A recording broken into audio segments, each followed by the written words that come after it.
Olá pessoal, de tempos em tempos eu gosto de falar aqui para vocês, compartilhar com vocês experiências que eu vivo na clínica, E hoje um manejo interessante, com uma paciente com transtorno de personalidade narcisista.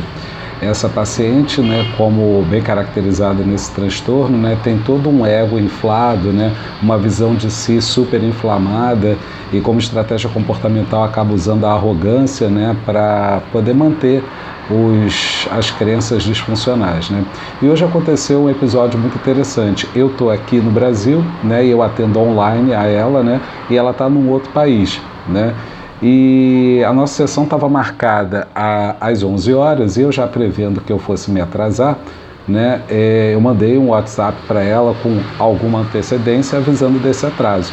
Falei, olha, devo atrasar alguns minutos, mas a nossa sessão está confirmada. Ok, quando eu terminei de atender o paciente que eu estava atendendo, e fui até ela, tinha uma mensagem dela assim, minutos que virou 1 hora, Você poderia ter me avisado que o horário não estava conveniente para você. E aí eu fiquei, meio, caramba, o que aconteceu? Eu fui olhar na agenda e desde sempre o nosso horário sempre foi aquele horário, sem haver alterações, E aí eu respondi o WhatsApp para ela, olha, deve estar havendo algum equívoco, porque o nosso horário é sempre esse, E eu estou atrasado 6 minutos e eu havia comunicado a você antes, Será que você não se enganou? Passou, uns 20 minutos depois ela mandou uma mensagem para mim. Agora que eu fui ver que aqui onde eu estou teve uma alteração por causa do horário de verão, mas que aí para vocês não mudou. Então eu lamento muito mal entendido. Eu falei, ok, acontece e tal, então vou estar disponível aqui para você até o horário da sua sessão. Posso te mandar o link, do Zoom para a gente poder começar? Ela falou, não, eu acho melhor não. Acabei perdendo a vontade e inclusive eu já havia deixado 5 sessões pagas, essa de hoje seria a última, e ela resolveu encerrar o processo ali. Ainda insisti um pouco com ela, falei, olha, na semana que vem, se você quiser, a gente pode conversar melhor sobre isso na sessão e tal. Ela falou, não, prefiro interromper. Qual é o aprendizado que a gente tira daí, O mecanismo do paciente com transtorno de personalidade narcisista, é dessa forma. A última coisa que ele quer é admitir que errou, é admitir o erro.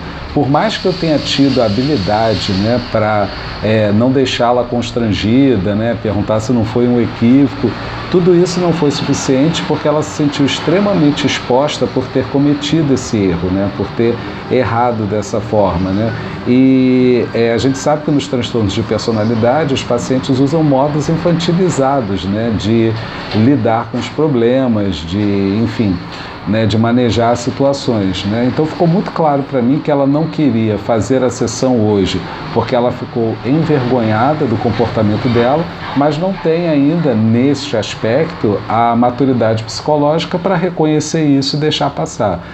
Então, com esses pacientes, nesse caso específico, não seria interessante eu insistir com ela, Eu dei a possibilidade e retornei a mensagem para ela falando, olha, eu vou disponibilizar então o seu horário, mas se em qualquer momento você decidir retornar, basta fazer contato comigo e nós vamos ajustar um outro horário para você, estou à sua disposição. E deixei ela livre. Daqui a umas 2 semanas mais ou menos eu vou retornar o contato, só perguntando como é que ela está, como é que ela tem passado, já até anotei aqui na minha agenda, e se de toda ela decidir manter assim, são os limites do transtorno da pessoa.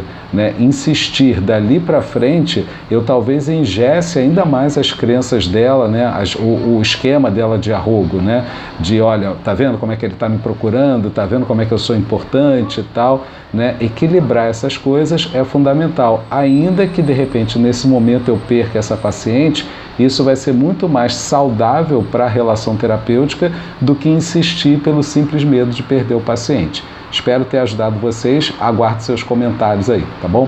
Beijo, tchau!